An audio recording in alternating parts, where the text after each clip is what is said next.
Greetings and welcome to Flanigan's Ecologic. I am your host, Ted Flanigan, and today I'm pleased to welcome Cheri Smith back to the podcast. She is the president, the CEO, and the founder of the Alliance for Tribal Clean Energy. She is the descendant of the Mi'kmaq tribe of Native Americans from northern Maine. Cheri was on the podcast back in September of 2023, so it's high time for an update. Lots has happened in 2.5 years. She's joining us from Florida. Cheri, thank you so much for taking the time to be with me today. Thank you, Ted. I'm so honored and happy to be back. I appreciate you and your work and inviting me to be here and talk about the work of our team and the tribes that are really amazing and where we draw our inspiration every day. Absolutely. Now, before I jump in, did I get the pronunciation of your tribe about right? Mi'kmaq? So the feds call us Micmac, and the which MICMAC, that's how it's written. But Mi'kmaq is the Mi'kmaq is the pronunciation, and there are 29 bands of Mi'kmaq in northern Maine. It is just the only U.S. federally recognized band. All the rest are in the Canadian Maritimes, and that's where my family, my mom's side, comes from Nova Scotia. Her Mi'kmaq and French ancestors come from Nova Scotia, and my dad, his Mi'kmaq and Scottish ancestors came from New Brunswick, and then it was the New Brunswick side that came down into Maine.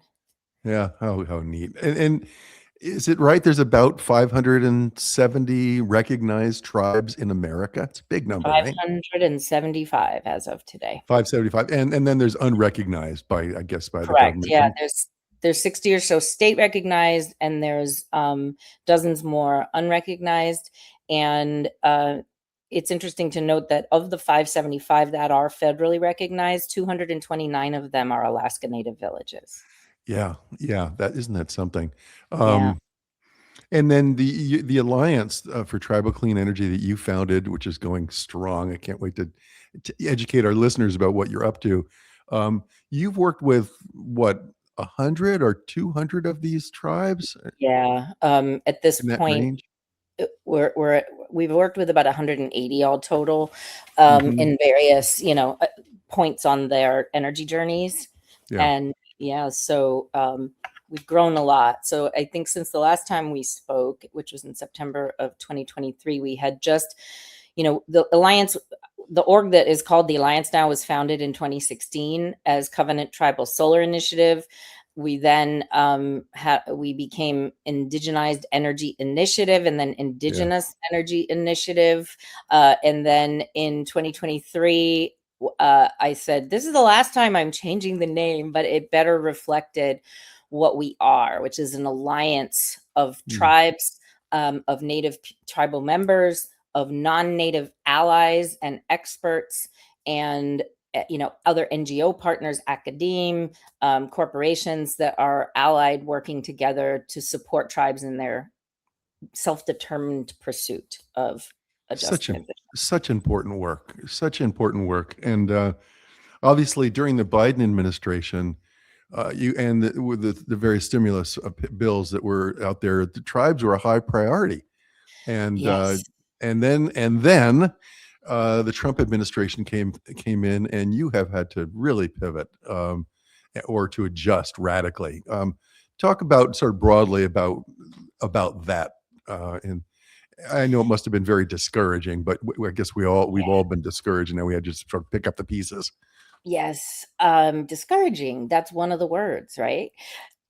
So the Alliance, by design, we run 100% on philanthropy. And, some have criticized me for not taking federal dollars, but this is, you're seeing the reason why I didn't. And why we don't. It's harder. There's a lot more federal funding available most times than there is philanthropy. But with philanthropy, we are able to do a couple of things: insulate our team and their livelihoods and the tribes that depend on us from the volatility of changing administrations. And then the bigger thing is that we operate, especially in our policy shop, which is very active, and Dr. Crystal Miller, she's Walker River Paiute. We are advocating for tribes as sovereign nations. And if I'm a functionary of government and we take federal dollars, how can we influence policy and operate as sovereign representatives of sovereign nations if we're subordinate to them? So that's the other primary reason. And so the tribes, however, have been hit very hard. ABBA was, tribes are resilient. They're used to being disappointed, but this one was a killer. It was, just as an example, while we don't take federal funding, we have a whole department that supports tribes in writing grants and structuring projects to go after federal dollars. And in 2024, that team, led by Caleb Sealing, who's our director of tribal grants and programs, that team wrote, along with tribes, 800 million in applications for clean energy projects. 490 plus, call it $500 million, was awarded to 49 tribes. So just the work of the Alliance, $500 million was awarded from Investing in America compendium of legislation programs. Within 4 days after the inauguration, the money started to be clawed out of accounts, like literally clawed out of bank accounts. And the first thing they went after was the tribal electrification program dollars, which are Anna LeBeau, who is at BIA and who was with us for a while, managing our Indigenous Power and Light Fund. She helped to establish that at BIA at the Department of the Interior. And, she called me at 10 o'clock on a Friday night that first week, which now we know that the cadence is on Friday nights. They announce big things like that. And we won't speculate as to why, but they had taken millions of dollars right out of accounts, not just sent letters saying we are going to, they took it. So that's left a giant sucking sound in Indian country across projects. And so you mentioned the Indigenous Power and Light Fund. If you want to talk about that, I can, kind of say how we pivoted. How about before we get to that fund, let's talk a little bit about what you had created, because it sounds like, and I want to use the word trust, which you've used in some interviews that I've listened to. It sounds like you had really worked with the tribes to get them to trust taking federal dollars and getting involved with third-party finance and being able to sort of scale up and being able to develop utility scale clean energy projects on their lands, right? So tribes are used to taking federal dollars, right?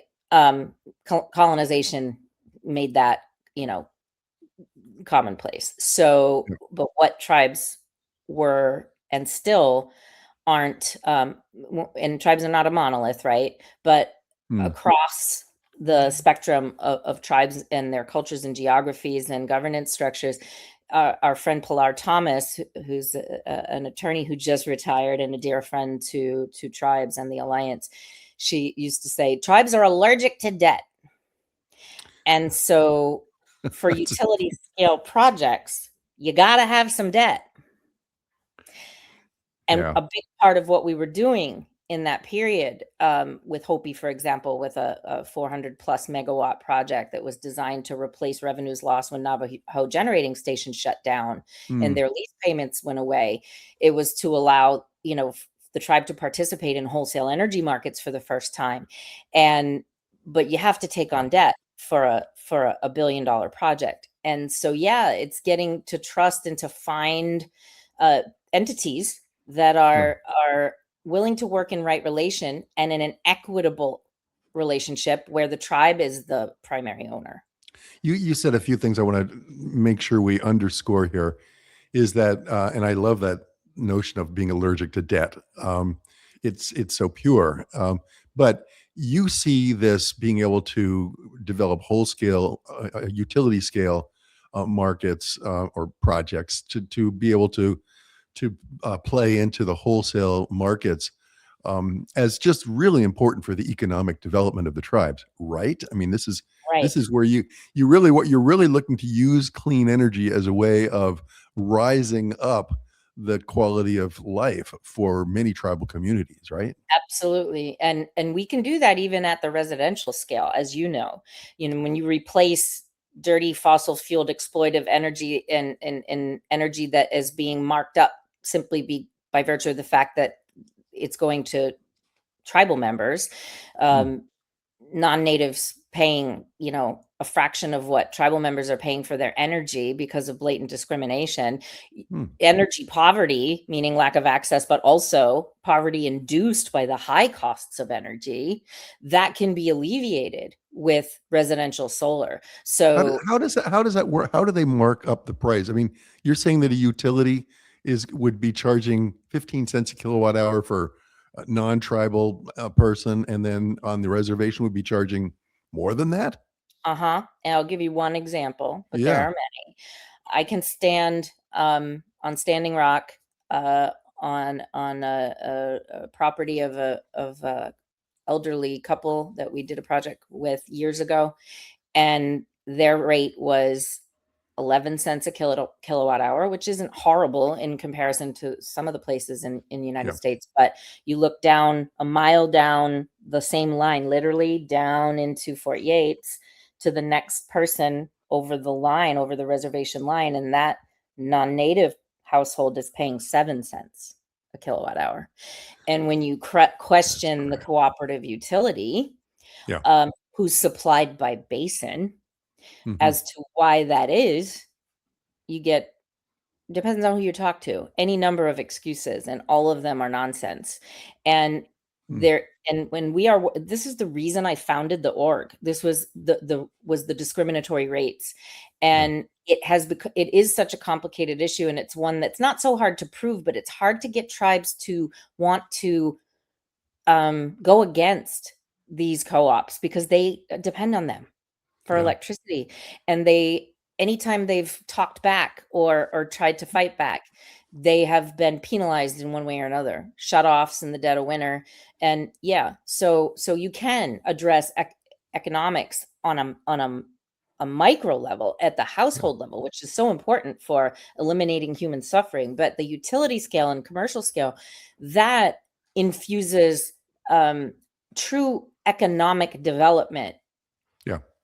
where none has existed since the deliberate extermination of the buffalo, for example, in the plains, or the damming of the rivers, or the clear cutting of forests. And you mentioned the Navajo generating station. Was that providing a lot of revenues to the Hopi tribe, or was most of Yeah. the profits going off to, I don't know, private capitalists? Oh, yes. Yes, most of the profits go elsewhere, but the tribe drew revenue from lease payments from Yeah. that plant, and also jobs. Yeah. And so when that went away, the Hopi Nation lost 85% of its revenue. Ooh, ooh. So therefore, all the more important to be developing solar projects. I don't know if there's wind projects there or not, but being able to replace those lease payments. I wanted to ask you about the Solar for All program, because you were talking about residences and the Yeah, EPA. I guess that was an Environmental Protection Agency it program, was right? EPA, yeah. Yep. Was that for homes that didn't have any power at all, or was it also for homes that did have power? It was whatever the community needed, and that's Hmm. what the beauty of it Yeah. was that the communities could develop and there were 6 tribal consortia that received awards under that program. The aforementioned Pilar Thomas was the reason there was 6. There originally was going to be none, and then they came back and said, okay, we'll do 3. And she, along with others of us, we were able to put pressure even in that administration to get more. And those grants are, in litigation now. And so that program was whatever the community needed. And so for many homes that probably didn't have any power at all, that was a godsend. All of a sudden they were getting, a small solar system, right? Yeah, there's about 800 homes on Hopi right now, for example, that don't have power. a small and on Navajo Nation, and there's great work being done by Suzanne Singer and Native Renewables, her org, and Brett Isaac and his team at Navajo Power Home. They're moving money and building off-grid systems to support, but there are a lot of communities, tribal communities, that still have people that don't have electricity in 2026. It's Right. absurd. Very fundamental. Now, I this is going to sound naive to you, but what is the motivation here of the Trump administration? I mean, you have talked even before the Trump administration. You talked about the great need for reparation and to provide resources for tribal communities. And then all of the money that was coming in through the stimulus packages was good, but I think you have said that's really almost a drop in the bucket compared to the reparations that are due to the tribes, morally speaking. But then the Trump administration comes along. What was the motivation for clawing back funds? Is it? I mean, I know he's sort of broadly gone after all renewables, but it seems That's like it. And this is, from where I sit and where we sit, and my interpretation is that it was pandered to the fossil interests at all costs. And if that cost meant tribes too, so be it. And so I have not seen myself personally direct attacks as far as energy goes on tribes because they're tribes. It's been rolled into a general attack on clean energy. I'm not going to speak about other ways that there have been cutbacks to tribes that seemed in some ways to be deliberate. But with energy anyway, this is the colonial capitalist patriarchal paradigm at its, peak. And so we're not hopeful that we're going to get federal dollars in this time, but tribes are resilient. Like the buffalo, we head straight into the storm because we know we'll come through it faster. And so we're pivoting and doing things that we can do right now with philanthropy, states money, and private capital. Right. But now I think it was one of your staff. Was it Crystal? Is it Crystal Miller? Was talking about the reinstitutionalization of paternalism over tribal nations. Is that right? I mean, is that coming out of the Department of Indian Energy, or where is that coming from? Again, my opinion is that comes from the very top. That's not coming out of the Department of Indian Energy, in my opinion. That's coming right from the top. And it is the rise of paternalism again. And so the fear among Indian law experts like Dr. Miller is that they're trying to step back and ignore their trust and treaty responsibilities. And that is the fear among many scholars of Indian law, and including Crystal. And so it remains to be seen. And I don't think that the motivation is really something we need to be thinking about. We just need to keep moving forward in spite of them, because it's not, we can't be subject to the volatility by pandering to them or waiting to just see what they're going to decide to do. We have to blaze our own trails. Yeah. Well, let's focus on where you are going, and congratulations for, first off, being 100% funded by philanthropy as an organization. Let's talk about the Indigenous Power and Light Fund for Energy Sovereignty. That sounds like you had a whole team of people that were doing grant writing and providing technical services to tribes and trying to secure federal funding for projects. And then you decided, I think, that you needed to create your own fund. Yeah, what we saw was at the time that so flashing back to when the IRA was signed, I got a call from our dear friend Jigger Shah at then LPO, and he was like, okay, it's gonna pass the House on Thursday. He's gonna sign it on Tuesday, and I need you guys to do a white paper and talk about what's in it for tribes. And I'm like, Jigger, what are you talking about?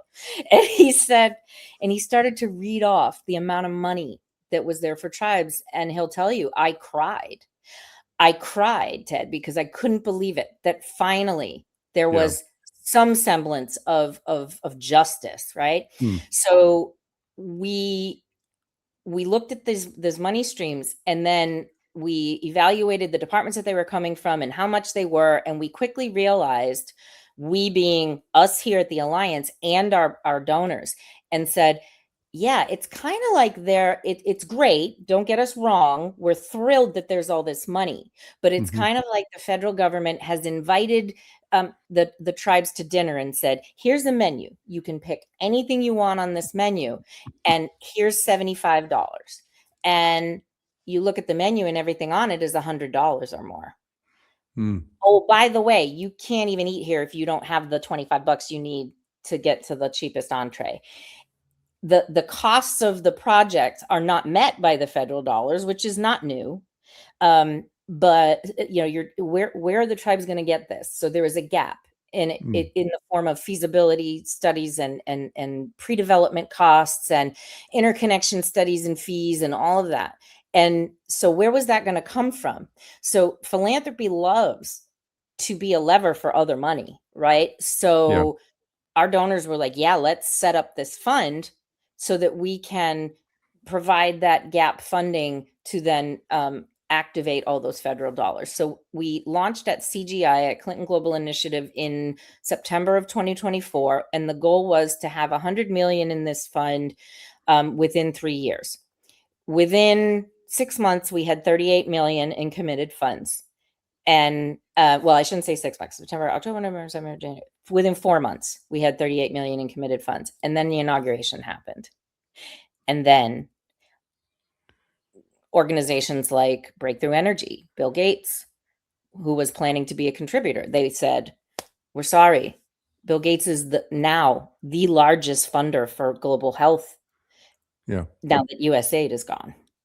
And so that's what's happened. But the fund still has been having tremendous impact since then. And so we've pivoted, right? And what is it used for now? Is it to secure private capital loans and things like that? It can be used for that, right? So it's a collaborative clean energy and climate resilience funding initiative, and it was established by the Alliance, but in partnership with 3 primary seed funders: the Hewlett Foundation, the Lemelson Foundation, and the MacArthur Foundation, and about 12 other leading philanthropies. Some want to remain nameless. And it was created to deliver that critical capital. And now it still is. It's delivering capital when these projects need it most. So we leverage the Alliance's expertise and our network, of tribal and federal and NGO and industry partners to offer this just-in-time capital that cover the needs the state and federal grants don't cover, because there still are few public money available, but it also fills gaps and helps build a capital stack where commercial lenders are traditionally avoiding. So we bridge these financing gaps and project stopping shortfalls that are putting these essential clean energy projects at risk. So we're prioritizing projects that improve energy access, that build climate change resilience, lessening the reliance on fossil fuels, that strengthen energy and food sovereignty, or reduce the risks of climate and fire disasters. We're breaking that cycle, projects that break the cycle of energy poverty, talking about what we were before, reducing the high energy costs that are burdening tribal households and perpetuating that heat or eat cycle of poverty. The other priorities are unlocking funding and bridging shortfalls. So unlocking federal, state, if they still exist, and alternative funding streams. And we can talk about that. And that primarily center sovereignty and tribal ownership. So tribal ownership and equitable development relationships are absolutely key for the fund. So we're deploying 3 types of capital right now. Direct grants, which is straight up capital, no strings attached, awarded to communities where energy poverty is most acute and that barriers to clean energy are highest. And we've straight up, no strings attached grants of up to $500,000 are available. We also offer recoverable grants. So once a project secures its permanent financing, the funds flow back to the fund automatically. There's no interest, there's no burden to the tribe, and more capital is available for the next community in line. And those recoverable grants right now are up to $1 million. And then we have development loans. So we are structuring loans to meet tribes where they are with patient terms, low barriers, and repayment tied to project milestones, not arbitrary deadlines like commercial lenders that put communities at risk. Yeah. Boy, it sounds like the fund is hugely important, and it has pivoted. You're no longer providing that gap funding for large utility scale projects. Those are largely off the table, it sounds like. At the moment, we're working on them, Ted, because the time horizon on those things is years, right? So we are working still on utility scale projects and building the capital stack towards them. But without that, $900 million that was going to come from IRA money, or CCIA or GGRF, it's a different value proposition and it for everyone. So we are talking to developers who have, come through our preferred provider program, for example, and they've taken our cultural awareness training, and they are willing to enter an equitable relationship with the tribe where they're not the sole owner, or they're willing to finance these projects off their own balance sheets. There are developers out there that are doing that. And so we're working on those projects still. But right now, there's so many projects that got stranded with this new administration. Let's move to a few other areas that you've really boosted your capabilities. It sounds like workforce development has been a big part of your work recently. So workforce development, we have, that's in my DNA, as a head of training for Solar City and then Tesla, that's in my DNA. And our team, led by Dr. Ramon Sanchez, he's a Harvard professor. He's also developed workforce training programs in Mexico for tribal villages, has built over 10,000 residential systems, training up tribal members in Mexico to do this work. That's in our DNA. We have partners, though, in our orbit who do training as their primary function. And so we help tribes determine what kind of training they need for their tribal members for the types of projects that they're doing. And then we make arrangements to pay for training that is led by others, for example, Red Cloud Renewable, SEI, and others in the industry that are doing really good work with tribes already, rather than me setting up a training shop, because that was early in our origin story. We did that on the ground, boots on the ground training, but now we're deferring to those that are doing it every day. That being said, we have the Tribal Energy Leaders Fellowship Program that just launched at Haskell Indian Nations University with faculty from Harvard and MIT and faculty from different institutions, University of Nevada at Las Vegas, and others. That is for tribal leaders who want to understand the nuances of clean energy development on their lands and have never been given an education. Like where does that exist, that you can learn how to develop energy on tribal lands without going through the motions yourself? And so many new tribal leaders and even seasoned tribal leaders that have done some clean energy projects are enrolled in our cohort that starts on March 28th. We have 25 fellows. And they will, they'll deliver their capstone presentations at our Tribal Energy Evolution Summit up in Tulalip in Washington on May 14th. Gosh, you're doing so much. How great. How great. The organization has grown, as we said earlier. Obviously, your capabilities have grown big time, right? Since you and I spoke the last time, we were 6 people then. We're now a team of over 60, 50, employees directly, and an amazing team of consultants that we rely on daily. Yeah. And yeah, our budget has grown accordingly, of course. And yeah, it's hard to raise philanthropy. This work is so important, and we have donors that are really committed, and we need more. We need more donors that to join in this fight. We have climate donors. We need donors of innovation. We need economic justice donors. We need environmental justice donors, and so that's a little bit of an appeal to your audience. Why not? Yeah, why not appeal? The work is profoundly important. And we have experts, right? And experts are expensive. Yeah. We have 3 individuals with PhDs on our team, and most have advanced degrees, and they deserve salaries that are commensurate with what you get out in the private sector. And so that's our budget is high for that reason. Yeah. So how you seem so calm, cool, and collected. How does Cheri Smith maintain balance in your life? How do you do it all? I'm very impressed by all that you're doing. The tribes are where we draw our inspiration, visiting with them, being on sacred homelands. That is what fuels us, and seeing how important this is. It's not just about electrons, right? It's not just about utility bills. It's about sovereignty. How can we be truly sovereign if we're dependent on outsiders for our energy? Yeah.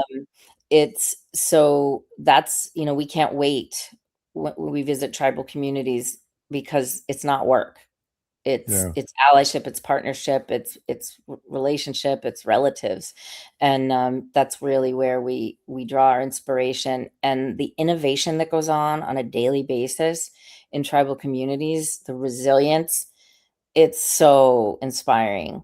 And it's sobering too, because you still see how there is suffering. There are people suffering from that heat or eat, or cool or eat proposition. And so it's both. It's motivating and it's inspiring, and yeah. Cheri, thanks for what you're doing. It's very impressive and very important. And thanks so much for being on the podcast again. It's been great to talk to you and get the update. Thank you for having me, and we will look forward to next time. Thank you so much, Ted. That's it. Thanks for listening to Flanigan's EcoLogic.